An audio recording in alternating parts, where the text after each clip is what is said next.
ተመልካቾቻችን የዛሬ ዜናዎቻችን ትኩረት ያደረጉት በአጠቃላይ የበዓል ባዛርን ይመለከታል። እነዚህ መረጃዎችም ሰፋ አድርገን በዝርዝር እየተመለከትን ከናንተ ጋር አብረን የምናመሽ ነው የሚሆነው። ዜናዎችን በቀጥታ ስርጭት ወደ እናንተ ያደረሰን ራቢያ ሰይድ፣ እኔም ንጉሱ በቃሉ፣ በምልክት ቋንቋው ፍቅር ተከበደ ከመላው ስቱዲዮ አጋሮች ጋር አብረን እናመሻለን። በቅድሚያ አጫጭሮቹን እንመልከት። ዲጂታል ኢትዮጵያ 2030 የወንጀል መከላከልና ምርመራ ስራን ወደ ላቀ የቴክኖሎጂ ምዕራፍ በሚያሸጋግር መልኩ እንደሚተገበር የኢትዮጵያ ፌዴራል ፖሊስ ኮሚሽነር ጀነራል ደመላሽ ገብረ ሚካኤል ገለጹ። የኢትዮጵያ ፌዴራል ፖሊስ ኮሚሽነር ጀነራል ደመላሽ ገብረ ሚካኤል የኢትዮጵያ ፌዴራል ፖሊስ ለወንጀል መከላከልና ምርመራ ስራዎች ቴክኖሎጂን በስፋት እየተጠቀመ እንደሚገኝ ገልጸዋል። የተለያዩ መተግበሪያዎችን በራስ አቅም በማበልጸግ እንዲሁም ከአርቲፊሻል ኢንተለጀንስ እና ከኢኖቬሽን መረብ ደህንነት አስተዳደር ጋር በመተባበር ዘመናዊ ቴክኖሎጂዎች ወደ ስራ መግባታቸውን ተናግረዋል። የዲጂታል ኢትዮጵያ 2025 ስትራቴጂ በፖሊስ ስራዎች ላይ ለውጥ እንዲመዘገብ ማስቻሉንም ነው የጠቆሙት። ከአንድ ወር በኋላ ሰው አልባ የፖሊስ ጣቢያ ወይንም ስማርት ፖሊስ ስቴሽን በአዲስ አበባ ስራ እንደሚጀምርም ጠቁመዋል። የጣት አሻራን አውቶሜት የማድረግ ስራ እየተሰራ እንደሚገኝ ጠቁመው የጦር መሳሪያ ምዝገባን ከፋይዳ ዲጂታል መታወቂያ ጋር በማስተሳሰር ቁጥጥር የሚደረግበት ስርዓት መዘርጋቱንም ጠቅሰዋል። ፌዴራል ፖሊስ በ2030 የወንጀል ምርመራ መከላከልና የውስጥ አሰራሮችን በቴክኖሎጂ ሙሉ በሙሉ ለማዘመን በቁርጠኝነት እየሰራ መሆኑን ገልጸው ይህም ፖሊሳዊ አገልግሎቶችን በላቀ ደረጃ የሚያጎለብት መሆኑን አስረድተዋል።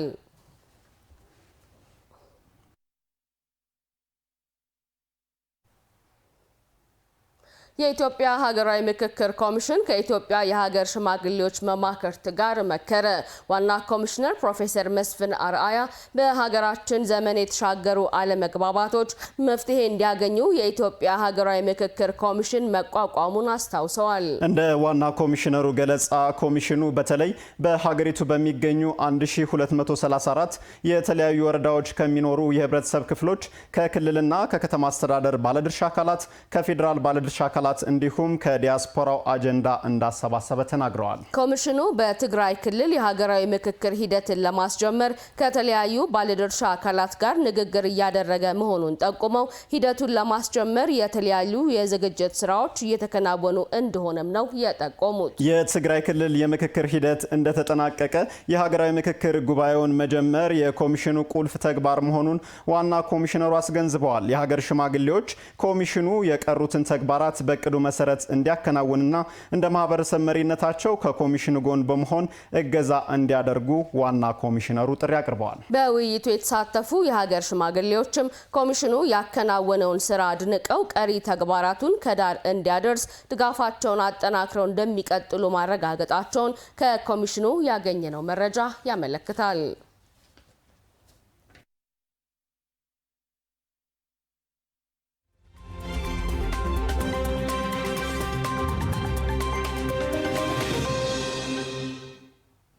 በማስከተል ደግሞ በዝርዝር ወደምንመለከታቸው ሌሎች ጉዳዮቻችን አለፍን። አዲስ አበባ ከተማን ህፃናትን ለማሳደግ ምቹ የሆነች አፍሪካዊት ከተማ ለማድረግ በተቀረጸው የቀዳማይ ልጅነት እድገት ፕሮግራም በእያንዳንዱ ቤተሰብ አካባቢ ያለውን የህፃናት ሁኔታ ተከታትሎ በማወቅ አስተዳደጋቸውን ለመከታተል የሚያስችል ስርዓት መዘርጋቱን ከንቲባ አዳነች አቤቤ ተናገሩ። በቀዳማይ ልጅነት እድገት ፕሮግራም የቤት ለቤት ክትትል ከተለዩና ለተለያዩ የአካል ጉዳቶች ከተጋለጡ ህፃናት መካከል የዊልቸር ድጋፍ ለሚያስፈልጋቸው ድጋፍ ተሰጥቷቸዋል። ዝርዝሩን ከሰብስቤ ባዩ እንከታተል። አዲስ አበባ ከተማን ህፃናትን ለማሳደግ ምቹ የሆነች ምርጧ አፍሪካዊት ከተማ ለማድረግ በተነደፈው የቀዳማይ ልጅነት እድገት ፕሮግራም ህፃናት በሁለንተናዊ መልኩ ጎልብተውና በአካልም በአእምሮም የተመጣጠነ እድገት ኖሯቸው እንዲያድጉ የሚያስችሉ ተግባራት በስፋት እየተከናወኑ ይገኛሉ። በፕሮግራሙ የቤት ለቤት ክትትል ከተለዩና ለተለያዩ የአካል ጉዳቶች ከተጋለጡ ህፃናት መካከል የዊልቸር ድጋፍ ለሚያስፈልጋቸው ከተለያዩ አጋር አካላት ጋር በመተባበር ድጋፉ ተሰጥቷቸዋል። በቀዳማይ ልጅነት እድገት ፕሮግራሙ በእያንዳንዱ ቤተሰብ አካባቢ ያለውን የህፃናት ሁኔታ ተከታትለው በማወቅ አስተዳደጋቸውን ለመከታተል የሚያስችል ስርዓት መዘርጋቱን ነው ከንቲባ አዳነች አቤቤ የሚናገሩት። በእያንዳንዱ የአዲስ አበባ አካባቢዎች ከሄድን በርካታ የህፃናት መጫወቻዎችን እናገኛለን። የህፃናት መዋያዎችን እናገኛለን። ከዛ ባሻገር ፕሮግራማችንን በተሟላ ሁኔታ ለመተግበር ያስችለን ዘንድ በእያንዳንዱ ቤተሰብ አካባቢ ያለው የህፃናት ሁኔታ እያንዳንዱ ወላጆች ጋር ያለው ለህፃናት የሚያስፈልገው ድጋፍ እንክብካቤ የተሟላ እድገት እንዲኖራቸው ለማድረግ የሚችል እውቀት መረጃ ማስረጃ መኖሩን እየተከታተልን የምንሰራበትን የአሰራር ስርዓት ተግብረን ነው ስንሰራ የቆየ ነው። ለዚህም ወደ 5000 የሚሆኑ ክትትል የሚያደርጉ ባለሙያዎችን ቀጥረን እያንዳንዱ ህፃናት ጋር ያለውን ፍላጎት በማወቅ ምን አይነት ድጋፍ እንደሚያስፈልጋቸው በትክክል ተይዘው እንደሆነ መረጃ ይደርሳቸው እንደሆነ የጎደለውን ጉዳይ በመለየት እሱን የፕሮግራማችን አካል አድርገን እሱ ላይ አቅደን ስንሰራ ቆይተናል። በዚህም በብዙ መቶ ሺዎች የሚቆጠሩ ህፃናትን መድረስ ችለናል። በህፃናቱ አማካኝነት እናቶችንም መድረስ ችለናል። ከከተማዋ ስፋት አንጻር አሁንም ብዙ ልንደርሳቸው የሚገቡ ህፃናት አሉ ያሉት ከንቲባዋ የከተማ አስተዳደሩ የማስተባበር ኃላፊነቱን ይወጣል፣ ሁላችንም ተባብረን ለስኬታማነቱ እንስራ ነው ያሉት። ከተማችን ሰፊ ናት። ብዙ አሁንም ልንደርሳቸው የሚገቡ ህፃናት አሉ። ፕሮግራማችን ቀጣይነት ያለው ነው። በፕሮግራማችን ውስጥ ግን በልዩ ሁኔታ ሊታዩ የሚገባቸው ልዩ ፍላጎት ያላቸው የነኚህ የልዩ ፍላጎት ደግሞ ተለይተው መሟላት ያለባቸውን ግብአቶች በማሟላት በኩል የለየናቸው ህፃናት እንዲሁ መደገፍ ስላለባቸው እነሱም እንደሌሎቹ ህፃናት የመጫወት የማወቅ አጠቃላይ አካባቢያቸው ላይ ያለውን ሁኔታ የመጠቀም መብት ስላላቸው ሊደረግላቸውም ስለሚገባ ፕሮግራማችንም አንዱን ይህንኑ ትኩረት ስለሚያደርግ እነኚህን ህፃናት መለየት ተችሏል። ዛሬ እየደገፍናቸው ያለነው የአካል ጉዳት ያለባቸው ዊልቸር የሚያስፈልጋቸውን ህፃናት ነው። ሌሎች ፍላጎትም ያላቸው አሉ። እንደዚሁ በየደረጃው እየደረስናቸው እንሄዳለን። ተባብረን አብረን ከሰራን ለነኚህ ህፃናት መድረስ ከባድ አይደለም። ከተማ አስተዳደሩ ጀምሮታል። ከተማ አስተዳደሩ ከጀመረው በኋላ በርካታ አጋሮችን ያገኘ ነው። ወደፊትም ብዙ አጋሮችን እናገኛለን ብለን ነው የምናስበው። በተያዘው ዓመት ብቻ ከ245,000 በላይ ወላጆችና አሳዳጊዎችን በህፃናት እድገት ዙሪያ ቤት ለቤት ለመከታተል መቻሉን የተናገሩት በከንቲባ ጽህፈት ቤት የስትራቴጂክ ጉዳዮች ማስተባበሪያ ጽህፈት ቤት ኃላፊ ዶክተር እሸታየው ክንፉ የተለያዩ የአካል ጉዳት ያለባቸው 418 ህፃናት በክትትሉ መለየታቸውን ገልጸዋል። የአካል ጉዳት እንዳጋጠማቸው ከተለዩ 418 ህፃናት መካከል 199ኙ ህፃናት ዊልቸር የሚያስፈልጋቸው ቢሆንም 187 ህፃናት እጅግ ውስብስብ ችግር ያለባቸውና በባህሪያቸውም ለየት ያሉ ዊልቸሮችን የሚፈልጉ መሆናቸውን መለየት ችለናል። ከነኛ 187 ህፃናት መካከል 177ቱ በዛሬው ዕለት ዊልቸራቸውን የሚረከቡ ሲሆን 10 ዊልቸሮች በአውሮፕላን ተጭነው ገብተው በአሁኑ ሰዓት በጉምሩክ ፕሮሰስ ላይ ይገኛሉ። የቀዳማይ ልጅነት እድገት ፕሮግራሙ በከተማዋ ህፃናት በሁለንተናዊ መልኩ ታንጸው እንዲያድጉ የሚያስችል መርሃ ግብር ነው ያሉት የክሊንተን ሄልዝ አክሰስ ኢኒሼቲቭ ምክትል ፕሬዝዳንት ዶክተር ራሄል በለጠ የዊልቸር ድጋፉም ዘርፈ ብዙ ጠቀሜታ እንዳለው ይናገራሉ። ለብዙ ልጆች ዊልቸሮች እንዲሁም የመንቀሳቀሻ መሳሪያዎች ብቻ አይደሉም። የመጫወቻ፣ የመማሪያ፣ የማህበራዊ ግንኙነትና እንዲሁም እድል የመሳተፊያ አካሎች ናቸው። እድገትንና ልማትን የሚያጎለብቱ የቤተሰብን የሚደግፉና ሁሉን እኩል የሚያደርግ እድሎችን በር የሚከፍት መሳሪያ ነው። ልጆቻቸው ባለባቸው የአካል ጉዳት ሳቢያ ለችግር ተዳርገው መቆየታቸውን የሚናገሩት የድጋፉ ተጠቃሚ ወላጆች ድጋፉ ችግሮቻችንን ያቃልላል ይላሉ። የፕላስቲክ ወንበር ላይ ነበር ማስረው። የፕላስቲክ ወንበር ላይ ወገቡን አስሬ ከዛፍ ጋር ነው ማስረው። እንደዚህ እግሩ ምናምን በሚወጥር ሰዓት ይወድቃል እና በጣም ሁሉም ሰውነቱ ላይ ጠባሳ አለበት በተቀሉ የሚወድቅበት። ዊልቸሩ በጣም ትልቅ ነገር ነው። ዊልቸሩን ለሰጡንም ለሁሉም አካላት በጣም እናመሰግናለን። ትልቅ እገዛ ነው ያደረገልን። እኔ እንደራሴ ማለት ነው። ለምሳሌ አሁን ቀጣይ ትምህርት ቤት ስለምትገባ ትምህርት ቤት አሁን ይሄ ራሱ መጻፋ ይሆንላታል፣ ብዙ ነገር ይጠቅማላታል። በዚህ መስራት በጣም ይጠቅማታል ብዬ አስባለሁ። ፈለገ መጫወት አትችልም፣ የምትፈልገው ቦታ መድረስ አትችልም አዝያት ካልወሰድኩ በስተቀር። አሁን ግን እግዚአብሔር ይመስገን በዚህ መንቀሳቀስ ትችላለች። ትምህርት ቤትም አሁን አዝዬ ነበር መወስዳት የነበረው። ከዚህ በኋላ ግን በቃ በዚህ ትሄዳለች ማለት ነው። ድጋፍ የተደረጉት ዊልቸሮች እንደ ህጻናቱ የአካል ጉዳት ተለይተው በልዩ ሁኔታ የተመረቱ ሲሆን ድጋፉን ላደረጉ የክሊንተን ሄልዝ አክሰስ ኢኒሼቲቭ፣ ሌጎ ፋውንዴሽን እና አዲስ ጉዞ የተባሉ ተቋማት ከንቲባ አዳነች አቤቤ ምስጋና አቅርበዋል። የገና በዓልን ምክንያት በማድረግ በ11ዱም ክፍለ ከተሞች ባዛር ተከፍቷል። ይህ የበዓል ባዛር ደግሞ ህብረተሰቡ የሚፈልገው ምርት በቀላሉ በተመጣጣኝ ዋጋ እንዲያገኝ ያስችላል። ቀጣዩ ዘገባዎቻችን እዚህ ላይ ያተኩራሉ። በትክክል መግቢያችንም ላይ እንዳስተዋወቅ ነው ተመልካቾቻችን፣ ቀጣይ ዘገቦቻችን የበዓል ባዛሩ ላይ ትኩረት ያደርጋሉ። አብራችሁን ቆዩ። ምርታማነትን በመጨመርና አቅርቦትን ከፍ በማድረግ የዋጋ ቅናሽ እንዲኖር ታሳቢ ያደረጉ የገና በዓል ባዛሮች በሁሉም ክፍለ ከተሞች እንዲከፈት መደረጉን የአዲስ አበባ ከተማ ምክትል ከንቲባና የኢንዱስትሪ ልማት ቢሮ ኃላፊ አቶ ጃንጥራር አባይ ገለጹ። ነዋሪዎችም በተመቻቸላቸው እድል በመጠቀም የበዓል ግብአቶችን ከባዛሮች እንዲሸምቱ ጥሪ ተላልፏል። ሀብታሙ ሙለታ ተከታትሎታል። ከወትሮ በተለየ የገበያ እንቅስቃሴ ከሚበዛባቸው ወቅቶች መካከል የበዓል ወቅቶች ይጠቀሳሉ። ከነዚህ በዓላት መካከል ደግሞ በክርስትና እምነት ተከታዮች ዘንድ ትልቅ ስፍራ የሚሰጠው የኢየሱስ ክርስቶስ የልደት በዓል አንዱ ነው። በዓሉን ምክንያት በማድረግ በርካታ ምርቶች አገልግሎት ላይ ይውላሉ። ይህንን ፍላጎት ለማሟላት የአዲስ አበባ ከተማ አስተዳደር በርካታ ስራዎችን እያከናወነ ይገኛል። ከነዚህ ተግባራት መካከል በቂ ምርቶች የሚቀርቡባቸውን ባዛሮች ማዘጋጀት አንዱ ሲሆን የምርታማነት ምርታ ለዘላቂ ከፍታ በሚል መሪ ሀሳብ የተዘጋጀ የገና በዓል ባዛር በአቃቂ ቃሊቲ ክፍለ ከተማ ተከፍቷል።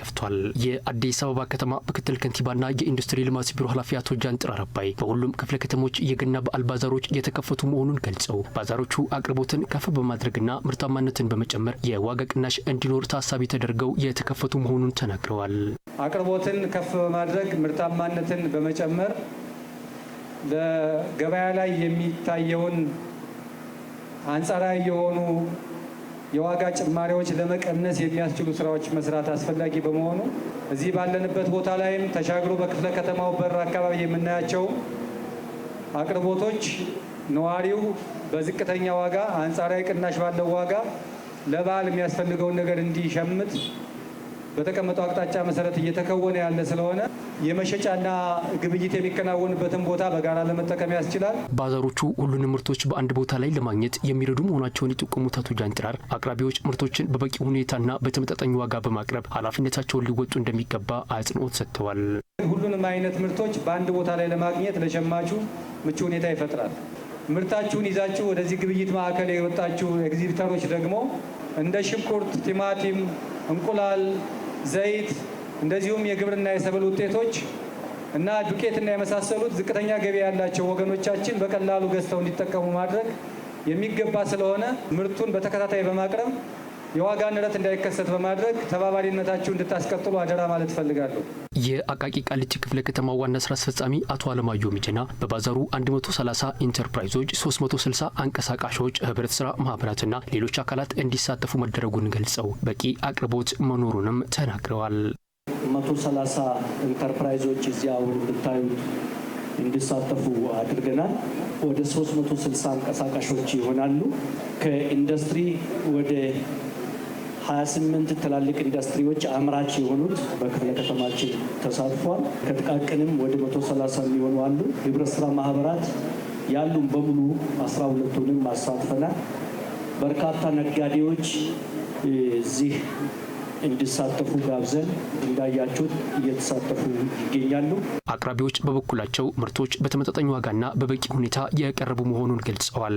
ሽንኩርት 20 ብር፣ ቲማቲም 25 ብር፣ ድንች 30 ብር፣ ቀይ ስር 35 ብር፣ ሱቅ ላይ 50 ብር ነው የሚሸጠው። ጤፍ ነው ሽያጭ 110 ብር ነው። በየቀኑ ይገባል። ምርት አለ። ከ7 ሸድ 40 ትሪ ይዘን መጣን እንቁላል። ስለዚህ በ18 እየሸጥን እንቀጥላለን እስከ በዓል ድረስ። ባዛሩ እስከ ኢየሱስ ክርስቶስ ልደት በዓል ድረስ ክፍት ሆኖ እንደሚቆየም ተመላክቷል። ይህ በእንዲህ እንዳለም በአዲስ አበባ ከተማ የገና በዓልን ታሳቢ አድርገው የተከፈቱ ባዛሮች ለነዋሪዎች አማራጭ ገበያን የሚፈጥሩና ምርቶችን በተመጣጣኝ ዋጋ የቀረቡባቸው መሆናቸውን በምክትል ከንቲባ ማዕረግ የስራና ክህሎት ቢሮ ኃላፊ አቶ ሚሊዮን ማቴዎስ ተናገሩ። በለሚ ኩራና በንፋስ ስልክ ላፍቶ ክፍለ ከተሞች የገና ባዛሮች ተከፍተዋል። ተመስገን ይመር ተጨማሪውን ይዟል።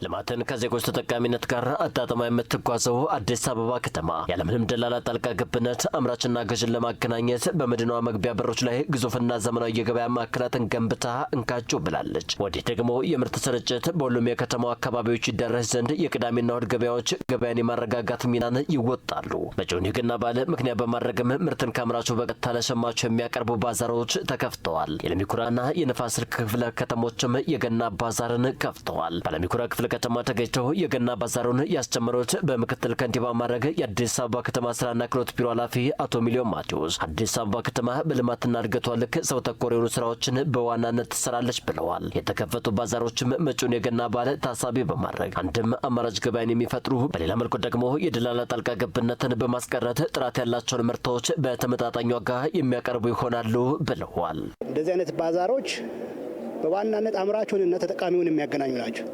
አዲስ አበባ ከተማ የሚገርም ነገር ከፍተኛ የእንስሳት ተዋጽኦ አምራች ከተማ እየሆነች ነው። ከፍተኛ እንቁላል ይመረታል፣ ወተት ይመረታል። የደለቡ ከብቶችንም ንብ፣ ማር ማምረት ተጀምሯል። ስለዚህ እነዚህ ከጥቂት ዓመታት በፊት አዲስ አበባ ከተማ ላይ የሚታሰቡ የተለመዱም ነገሮች አይደሉም። ሁለተኛ ደግሞ በዋናነት በዙሪያ ያሉ አርሶ አደሮች የሚያመርቱትን ምርቶች ከተማ አስተዳደሩ ወይም ወደ ከተማ በማምጣት ተጠቃሚ መሆን የሚችሉበትን የገበያ እድል ነው የሚፈጥረው። ተጠቃሚው የሚያነሳቸውን በመሀል ላይ ያሉ ምንም እሴት ሳይጨምሩ ያሉ ደላሎችን በማስወገድ ቀጥታ ተጠቃሚውና አምራቹ የሚገናኙበትን እድል ነው የሚፈጥረው እንደዚህ አይነት መድረክ። መሰረታዊ ተኮርና የገበያ ማረጋጋት ስራዎች ከቅርብ ጊዜያት ወዲህ የአዲስ አበባ ከተማ መለያ የሆኑ መጥተዋል ያሉት አቶ ሚሊዮን ምርታማነትን በማሳደግ የገበያ አማራጭን በማስፋትና ህገወጥነትን በመከላከል የኑሮ ውድነትን መክታት ላይ በቀጣይ በትኩረት ይሰራል ብለዋል። ኑሮ ውድነት ጋር ተያይዞ ያሉትን ጉዳዮች በአቅርቦት ነው የምንፈታው። አቅርቦትን በስፋት ማስከድ አለብን። ይሄ ደግሞ ስርዓት ሆኖ እንዲቀጥል እንደምታውቁት አዲስ አበባ ላይ በዋና መውጫ አካባቢ ላይ ከፍተኛ የገበያ ማዕከላት እየተገነቡ ነው ያሉት። ስለዚህ በዓል በመጣ ቁጥር ብቻ ሳይሆን እንደ ስርዓት የምርት አቅርቦቱ እንዲሳለጥ የማድረጉን ጉዳይ በሚመለከት ከፍተኛ ስራዎች ናቸው የተሰሩ ያሉት። በተመሳሳይ መልኩ የገና ባዛር በንፋስ ስልክ ላፍቶ ክፍለ ከተማም ተከፍቷል። ባዛሩን የከፈቱት የአዲስ አበባ ከተማ ስራና ክህሎት ቢሮ ምክትል ኃላፊ ወይዘሮ ዳግማዊት ግርማ ባዛሩ የበዓል ሰሞን ሸመታንና አማራጭ የገበያ ዕድልን ለነዋሪዎች የፈጠረ ነው ብለዋል። የገበያውን ገባ የደላላና ሌሎች ለመቀነስ እንዲሁም ለማህበረሰቡ ቀጥታ ካምራቹ በበቂ መጠን ጥራቱን ጠብቆ እንዲተላለፍ ከማድረግ አንፃር የራሱ የሆነ ትልቅ አበርክቶሽ ያለው ስለሆነ ይሄ መቀጠል ያለበት ነው ብለን የምንወስደው ነው። አምራችና ሻጮችም መሰል ባዛሮች ገበያውን ያለ ደላላ ጣልቃ ገብነት የተረጋጋ የሚያደርጉ ናቸውና አዲስ አበባ ከተማ የምስራው ስራ የሚበረታታና በሌሎች ዘንድ ልምድና ተሞክሮ የሚቀመረበት ነው ብለዋል። 15 ብር ነው። ኑ ግዙ፣ ተጠቀሙ። እኛ ሚሊማት ትሩፋት ስለሆነ ደላላውን በማስወገድ ማህበረሰባችንን በማገልገል ላይ እንገኛለን። ዋጋ በጣም ቅናሽ ነው የኛ። አሁን ቆዳ ቦርሳ ከ1000 በላይ ነው። እኛ 700፣ 600፣ 300 ቅናሽ እያደረግን ነው የምንሸጠው። የገና ባዛሮቹ እስከ በዓሉ መዳረሻ የሚቆዩ ጥራት ያላቸውን ምርቶች በተመጣጣኝ ዋጋም የሚያቀርቡ ስለመሆኑ ተነስቷል። በተመሳሳይም የገና በዓልን ምክንያት በማድረግ በአራዳና በኮልፌ ቀራኒዮ ክፍለ ከተሞች የገና ባዛር ተከፍቷል። ባዛሮቹ ሸማቹንና አምራቹን በቀጥታ በማገናኘት የበዓል ግብይት የተረጋጋ እንዲሆን የሚያስችሉ መሆናቸውም ተገልጿል። ዳንኤል መላኩ ተከታትሎታል። ከበዓል ጋር ተያይዞ የሚፈጠረውን ከፍተኛ ፍላጎትና የዋጋ ንረት ለመቋቋም በከተማ አስተዳደሩ ከሚከናወኑ ተግባራት መካከል የንግድ ሰንሰለቱን በመቀነስ አምራቾች ምርታቸውን በቀጥታ ለተጠቃሚዎች የሚያቀርቡባቸው አማራጮች ይጠቀሳሉ። የገና በዓልን ምክንያት በማድረግ በአራዳና በኮልፌ ቀራኒዮ ክፍለ ከተሞች የተከፈቱ ባዛሮችም ለበዓል ግብይቱ ተመራጭ ሆነዋል። ግብይት ሲያካሂዱ ያገኘናቸው ሸማቾች ከበዓል ጋር ተያይዞ ይከሰቱ የነበሩ የዋጋ ንረቶችን ከማስቀረትና በአቅራቢያቸው የተለያዩ ምርቶችን እንዲያገኙ ከማድረግ አኳያ ባዛሩ አስተዋጽኦ እንዳለው ተናግረዋል። 1445 ብር ነው የገዛሁት። በፊት 1700 ዘይት ነበር በፊት ማለት ነው እና ልዩነት አለ በጣም። ለዛም ነው በሳልፍ እንዳጋጣሚ የገዛሁት ማለት ነው። ለእህት ወንድሞቼም ለልጄም ስለምገዛ አይት ላርግ ብዬ ገባው። እንግዲህ እቺን ጫማ አሁን ሳያት ደስ ስላለችኝ ለገዛት ጎራ ስል እናንተ እንድንገደሙ አገኘው። በአንድ ቦታ ላይ የሚፈልጉትን ማድረግ ጥሩ ነገር ነው። አሁን ዞር ብለሽ ብታይ የሀገር ባህል ልብሶች አሉ፣ የተለያየ የቤት ማጽጃ እቃዎች አሉ፣ እንደገና ደግሞ የሴቶች ቦርሳዎች አሉ። በአንድ አካባቢ ሁሉ ነገር ማግኘት በራሱ ትልቅ ነገር ነው። ገበያው በጣም ደስ ይላል። እኔ በዚሁ ይቀጥል ነው የምለው እና ደስ ይላል። እንቁላልም አሁን ለምሳሌ ገዝቼ መጥቻለሁ። ሱቅ 22 ብር ነው፣ እዚህ በ17 ብር ገዝቻለሁ ማለት ነው። እና አትክልቱ ምኑም አቀራረቡም ባዛሩም በጣም ደስ የሚል ነው። እግረ መንገዴ ነው ያየሁት። በጣም ደስ አለኝ። እውነት በጣም ደስ አለኝ። ዋጋ ራሱ ተመጣጣኝ ነው የምለው። እንደዚህ ሁሌ ብትቀጥሉ መልካም ነው የምለው። ምርት በስፋትና በጥራት በባዛሮቹ በመቅረቡ ለሸማቾች ብቻ ሳይሆን ለነጋዴዎችም መልካም እድል የፈጠረ መሆኑን አቅራቢዎቹ ገልጸዋል። ሁሉ ነገር አለ እንግዲህ ዋጋውም ተመጣጣኝ ነው። ምክንያቱም ሌላ ቦታ በጣም አሁን ወደ መርካቶ አካባቢ በጣም ውድ ነው። ስለዚህ እኛ ጋር ደግሞ የተሻለ ይሆናል ብዬ ነው። ተመጣጣኝ ዋጋ ስለየሸጥን ስለሆነ መጥተው ቢጎበኙንና ቢሸምቱ መልካም ነው እላለሁ። ተመጣጣኝ ነው። በአሪፍ ዋጋ ነው ያቀረብነው። እስካሁን ቆዳ በጣም ውድ ነው፣ ግን ያው ቢሆንም ተመጣጣኝ ነው። ቆዳ ላይ ጥራት ከሌለው ከዋጋውም አንጻር ሰውም ላይ ገዛ ይችላል፣ ግን ጥራቱም ከፍ ብሎ ተሻለ ይሆናል ማለት ነው። ሙሉ አቅርቦት አለ። ምንም የሚጎድል ነገር የለም። ሽንኩርት በ30 ብር፣ ድንች 30 ብር፣ ቲማቲም 25 ብር፣ ሙዝ 60 ብር፣ በቃ ነጭ ሽንኩርት 160 ብር። ሁሉ ነገር ሙሉ ነው ያለው። የጎደለ ዕቃ የለም። በአራዳ ክፍለ ከተማ ተገኝተው ባዛሩን ያስከፈቱት በምክትል ከንቲባ ማዕረግ የአዲስ አበባ ከተማ ፋይናንስ ቢሮ ኃላፊ አቶ አብዱል ቃድር ሬድዋን መጪው የገና በዓልን አስመልክቶ አምራቾችና ሸማቾችን ለመጥቀም የተዘጋጀ መሆኑን ተናግረዋል። ይሄ አምራችና ሻጭ በቀጥታ እንዲገናኙ በመደረጉ ከ20 እስከ 30% የሚደርስ የዋጋ ቅናሽ ማድረግ ተችሏል። አምራቾች አሉ፣ ሸማች ማህበር አለ፣ የቅዳሜና እሁድ ሰንበት ገበያዎች አሉ። እነዚህ ሁሉ በተደማሪነት በጋራ በመስራታችን በሀገር ወይም በከተማችን የዋጋ መቀነስ ሁኔታዎች አሉ።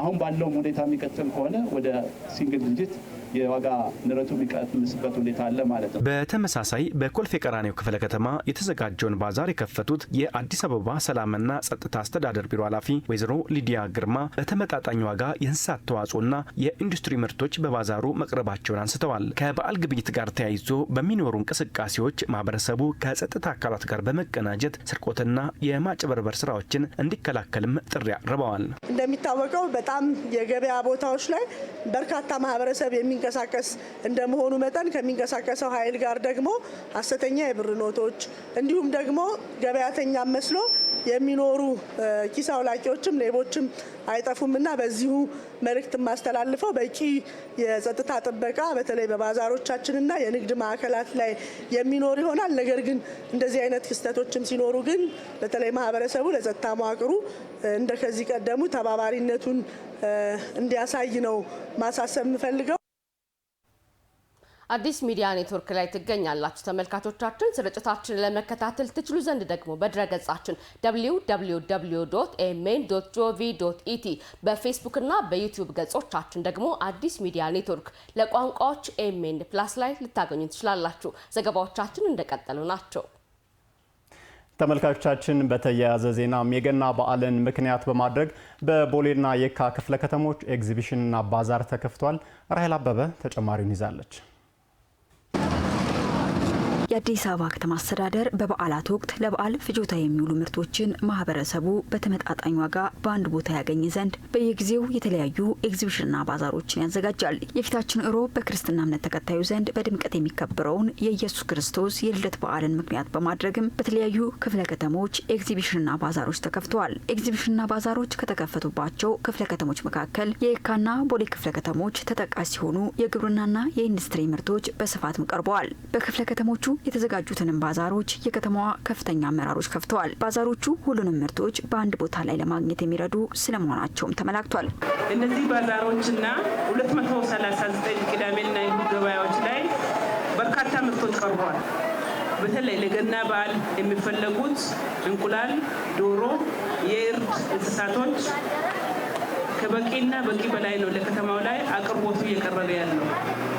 ስለዚህ ከዛሬ ጀምሮ ነዋሪዎቻችን እያማረጡ ተመጣጣኝ የሆነውን ዋጋ የቀረበበትን ቦታ እያዩ ግብይት እንዲያከናውኑ ጥሪ እናደርጋለን። ያለ አስፈላጊ ዋጋ ጭማሪ የሚያደርጉ ከተለጠፈ ዋጋ ውጪ የሚሸጡ ባዕድ ነገሮችን የሚቀላቅሉ አላስፈላጊ ክዘናዎችን እያደረጉ ምርት ከገበያ እንዲሸሽ የሚያደርጉ ስግብግብ ነጋዴዎችን ደግሞ እርምጃ እንወስዳለን ማለት ነው። በዚህ ባዛር ላይ ሸማችንና አምራችን በቀጥታ በማገናኘት በሁለቱ መካከል የሚኖረውን የአቅርቦትና የተጠቃሚነትን ሚዛን በጠበቀ መልኩ ነዋሪዎቻችን ለአርቲፊሻል ለሆነ ዋጋ ንረት እንዳይጋለጡ፣ ሃይማኖታዊ በዓላቶችንና ክብረ በዓሎችን ደግሞ በተመጣጣኝ ዋጋ በሚያገኘው ግብአት በዓላትን በአማረና በደመቀ ጫና ውስጥ ሳይከታቸው በተሻለ ሁኔታ እንዲያከብሩ የራሱን አስተዋጽኦ ያደርጋልና እንደዚህ አይነት ፕሮግራሞች ተጠናክረው መቀጠል አለባቸው ብለን እናምናለን። ከተማ አስተዳደሩ በዓላትን ተከትሎ የሚያዘጋጃቸው ኤግዚቢሽንና ባዛሮች ሁሉንም ጥራት ያላቸው ምርቶች በአንድ ቋት በአቅራቢያቸውና በተመጣጣኝ ዋጋ እንዲያገኙ እንደሚያስችላቸው የተናገሩት ደግሞ ሸማቾች ናቸው። ሁሉን ነገር አንድ ላይ ታገኛለሽ። ዋጋውም ቆንጆ ነው። ስለዚህ ለትራንስፖርቱም ለሸክሙም ለምኑ የገዛሽውን ነገር ጠቅላላ አድርገሽ ወደ ቤት ይዘሽ ትሄጃለሽ ማለት ነው እና መንግስታችንን አመሰግናለን። የገዛሁት እኔ በአጋጣሚ ዘይት ነው 1450 ነው ከዚህ ሸማች ላይ ማለት ነው። በሱቆች ደግሞ ከ1950 እስከ 2000 ብር ነው ያለው ደረጃ ላይ እና በጣም የተሻለ ነው። አሁን ሁሉም ሰው እኩል ቤቱ በልቶ ያድራል ብዬ አስባለሁ። ምክንያቱም 26 ብር የሚገዛው ሰውዬ 10 ብር ቅናሽ 24 ብር የሚገዛው 8 ብር ከአንድ እንቁላል በጣም ብዙ ነው። እኔ 10 እንቁላል የምገዛበትን 15 እንቁላል ገዝቼ እገባለሁ ማለት ነው። ዋጋውም አሪፍ ነው።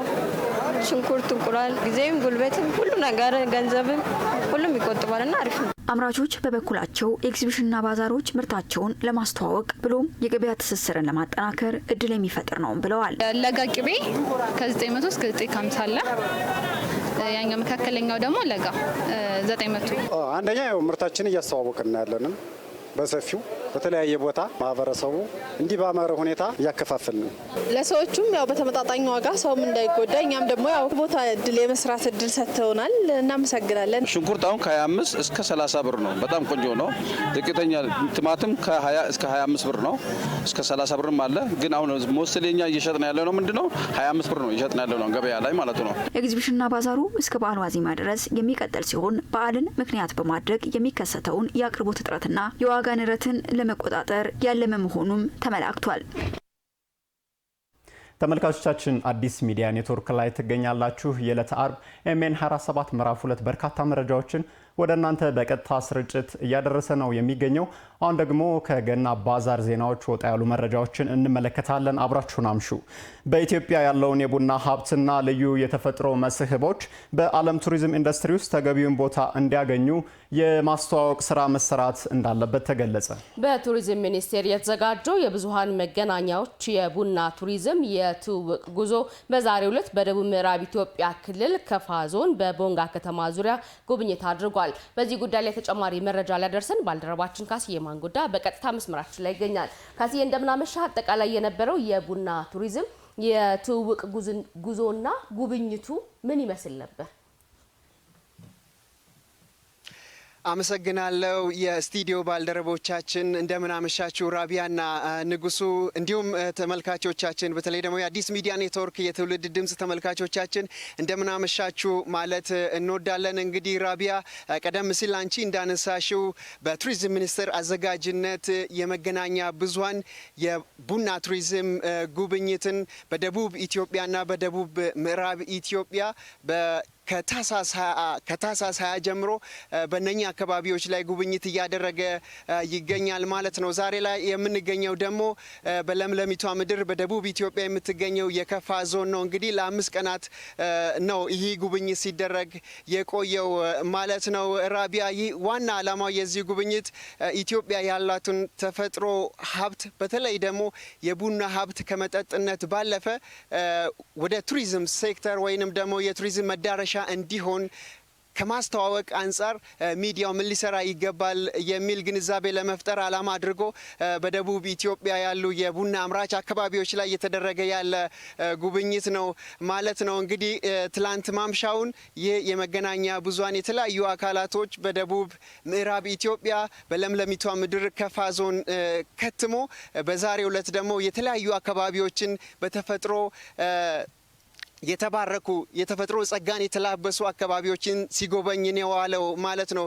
ከዚህ መካከል እንግዲህ ማንኪራ የምትባል የገጠር ቀበሌ መንገድ የቡና መገኛ ተብላ ትጠራለች በአካባቢው ማህበረሰብ ዘንድ ማለት ነው። ከኢትዮጵያ አምራች አካባቢዎች መካከል ማለት ነው ራቢያ። ከዛ ባለፈ ደግሞ የእግዜር ድልድይ የሚባለውን የቱሪዝም መዳረሻ አካባቢንም ይህ የመገናኛ ብዙሃን ቡድን ጎብኝቷል ማለት ነው። እንግዲህ እንደሚታወቀው ከፋ ከኢትዮጵያ አካባቢዎች በከፍተኛ ሁኔታ የቡና አምራች አካባቢ እንደሆነች ይታወቃል። ይህንን የቡና ምርት ከመጠጥ ባለፈ ኢትዮጵያውያን ከቡና ጋር ያላቸው ታሪካዊ እንዲሁም ደግሞ ባህላዊ ቁርኝት ከፍተኛ መሆኑ ይታወቃል። ይህንን ባህላዊ እሴት ይህንን ታሪካዊ እሴት ወደ ዓለም የቱሪዝም ኢንዱስትሪ እንዲገባ ማድረግ ተገቢ ስለሆነ ይህ መገናኛ ብዙሃን ደግሞ ትልቅ ድርሻ ስላለው ይህን ከማስተዋወቅ ረገድ ይህንን ጉብኝት ሲያደርግ ቆይቷል ማለት ነው። ከዚህ ባሻገር ስለ ከፋ ዞን መልክዓ ምድር እንደዚሁም የተፈጥሮ ጸጋዎች አጠር ያለ መረጃ ሊሰጡን ከጎን ያሉ እንግዳ አለ። በዞኑ የባህል እና ቱሪዝም ከፍተኛ ባለሙያ ወንድሙ ማሞ ይባላሉ። ከሳቸው ጋር ትንሽ ቆይታ እናደርጋለን። አብራችሁን ሁኑ። አመሰግናለሁ አቶ ወንድሙ ማሞ። እንግዲህ ከፋ ዞን በተፈጥሮ ጸጋ የተባረከች ዞን ናት። እዚህ አካባቢ የሚገኙ የቱሪዝም መዳረሻ ለዓለም እንዲተዋወቁ ምን መሰራት አለበት? አካባቢው ማህበረሰብ እንዲሁም ደግሞ ከክልሉ መንግስትና ከቱሪዝም ሚኒስቴር ምን ይጠበቃል ትላላችሁ ለወደፊት? በመጀመሪያ ደረጃ የዛሬ የመጣውን የሚዲያ ቲም ከልብ ነው የምናመሰግነው። ህዝባችን ከልብ ያመሰግናችኋል። እናንተን የዞኑ መንግስትም ቢሆን ልባዊ ምስጋና ለእናንተ ሲያቀርብ እንደነበረም አይታችሁታል። ከፍተኛ የፖለቲካ አመራሮች ጎናችሁ ቆሞ ከእናንተ ጋር ነበሩ። እሱ ብቻ ሳይሆን ከእናንተ ጋር ዛሬም እንደዚህ ሙያተኞችም አብረው ሲንቀሳቀሱ ነበሩ። እንዳልከው የከፋ ምድር ለምለም ምድር ነው። ምናልባት ሁሉም ነገር እግዚአብሔር ምናልባት የሰጠው ጸጋ ያለበት አካባቢ ነው። እንዳልከው ዓለምም ቢሆን እውቅና የሰጠበት የባዮስፌር ሪዘርቭ ከ760 ሺህ ሄክታር መሬት በላይ የጫካና የጫካ ቡና ተከልሎ በዓለም አቀፍ ደረጃ እውቅና ተሰጥቶት ሰርቲፋይ ተደርጎ እየተጠበቀ ያለ ነገር ነው። እሱም ብቻ ሳይሆን ይህንን ውድ ደን ጠብቆ ያቆየው የከፋ ማህበረሰብ ለባህሉም ጭምር ነው እውቅና የተሰጠው። ከዛ ውጪ እንደሚታወቀው ይሄ አካባቢ ቡና የተገኘበት ስፍራ ከፋ ቡና የተገኘበት አካባቢ ተብሎ ነው የሚታወቀው። ከዛ ጋር ተያይዞ እንዳለ ደኑ ዱሩ በሙሉ ጫካ ነው። ዛሬም ስታዩት የዋላችሁት ነው። የጫካ ቡና፣ የቡና ጫካ፣ የጓሮ ቡና፣ የማሳ ቡና እነኚህ በብዛት የሚመረቱበት አካባቢ እንደሆነ ይታወቃል። ከዚህ ባለፈ በዋናነት ሀብት መኖሩ ብቻ ሳይሆን ይህን ሀብትን ምናልባት እናንተ ይዛችሁት እየተንቀሳቀሳችሁ ካላችሁት ዓላማ አንጻር የቱሪዝም ኢንዱስትሪውን በደንብ ኤክስፕሎይት ማድረግና ያንን መጠቀም የምንችልበትን እድል መፍጠር ነው ትልቁ የሚሆነው ለኛ። ለዚህ ደግሞ ትልቁ እድል እኛ ብለን የምናወጣው ዛሬ የመጣው የሚዲያ ቲም ለኛ ትልቅ ሀብት ነው። ይህን መጠቀም ግድ ይለናል። እንደተባለው ሰሞኑንም ትላልቅ የቱር ኦፕሬተሮችም እኛ ከፋ እዚህ አካባቢ ብዙ ነገር ሲሰሩ ከርሞ ነው የሄዱት። እናንተም ዛሬ በጣም እጅግ ብዙ የሆነ የሚዲያ ቡድን ነው እዚህ መጥቶ ከኛ ጋር ቀን ሙሉ እዚህ ያለው። ይሄ የእናንተ መምጣት አካባቢውን ለመሸጥ እድል ነው ለእኛም እየሆነ ያለው።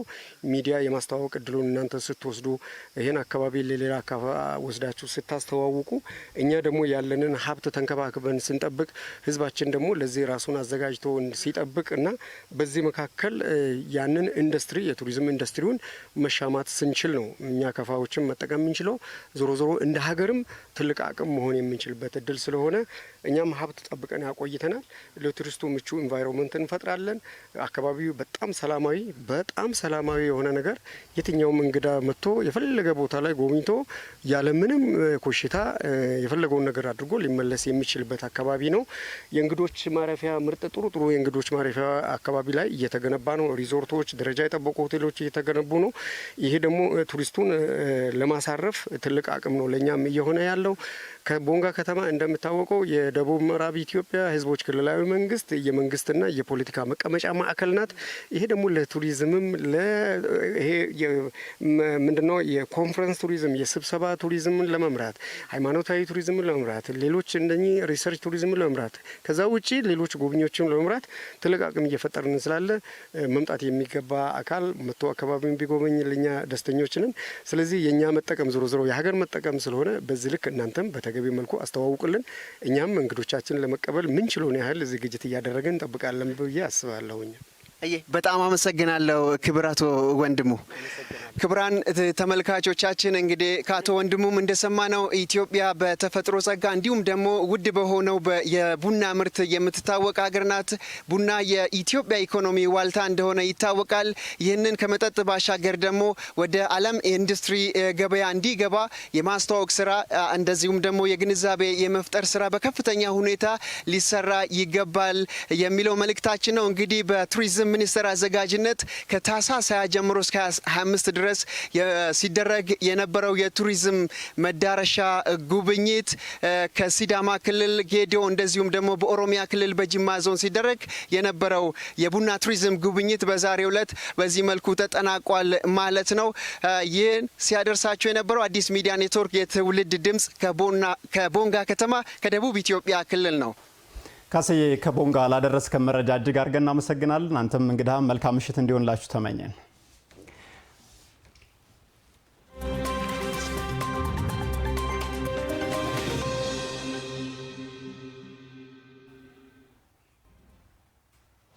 ቀጥለናል ተመልካቾቻችን።